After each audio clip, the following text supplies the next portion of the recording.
meninggalkan iman Kristen. Sebuah renungan dari tokoh Alkitab. Ringkasan. Banyak orang hari ini berpindah iman, termasuk dari Kristen ke agama lain. Apakah ini salah? Tidak. Itu adalah hak setiap orang. Tapi, kita perlu merenung, apakah kita benar-benar mengasihi Kristus? Melalui kisah-kisah tokoh Alkitab seperti Yohanes Pembaptis, Yudas Iskariot, dan Petrus, kita diajak melihat bahwa bahkan tokoh besar pun pernah mengalami keraguan dan penyangkalan. Namun, respon mereka sangat berbeda. Artikel ini mengajak kita memikirkan kembali pentingnya tetap tinggal dalam iman kepada Kristus, agar hidup kita tidak kosong dan mudah disusupi kuasa jahat. Saat iman Kristen mulai ditinggalkan. Akhir-akhir ini, kita sering dengar kabar soal orang Kristen yang pindah ke agama lain, misalnya masuk Islam. Apakah salah? Enggak juga.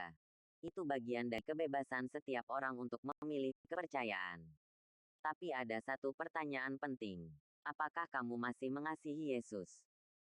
Ini pertanyaan yang Yesus ajukan 3 kali kepada Simon Petrus Yohanes pukul 21.15-17. Pertanyaan itu bukan basa-basi, tapi refleksi bagi siapa saja yang mempertimbangkan untuk meninggalkan iman kepada Kristus. Kalau seseorang keluar dari iman Kristen, itu sebenarnya sama saja dengan tidak percaya lagi pada pengorbanan Yesus di salib. Berpikir bisa selamat lewat usaha sendiri. Tidak mengakui lagi bahwa Yesus adalah Tuhan. Mau sebagus apapun argumen orang yang pindah keyakinan, kenyataannya tetap 3 hal itu berlaku. Tokoh Alkitab yang pernah menyangkal iman.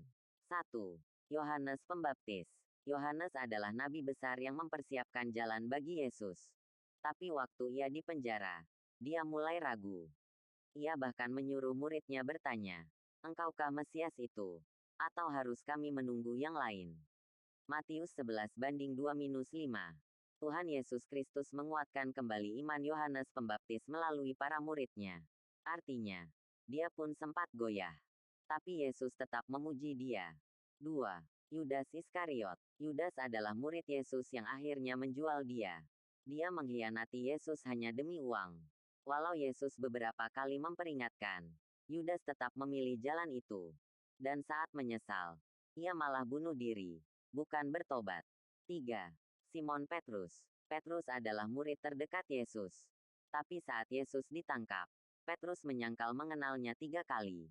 Bedanya, Petrus menangis dan bertobat. Ia kembali dan bahkan jadi pemimpin jemaat. Jangan biarkan hidup kita kosong. Yesus pernah cerita tentang rumah yang kosong dan bersih, tapi tidak diisi oleh Roh Tuhan. Kalau dibiarkan kosong, roh jahat malah bisa datang kembali dengan lebih banyak temannya. Matius pukul 12:43-45.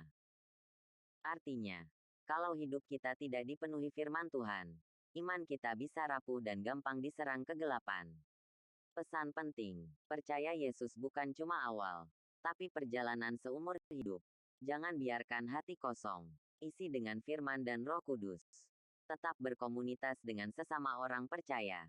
Latih diri untuk tetap hidup dalam kebenaran. Penutup, iman Kristen bukan sekadar label. Ini soal hubungan pribadi dengan Yesus.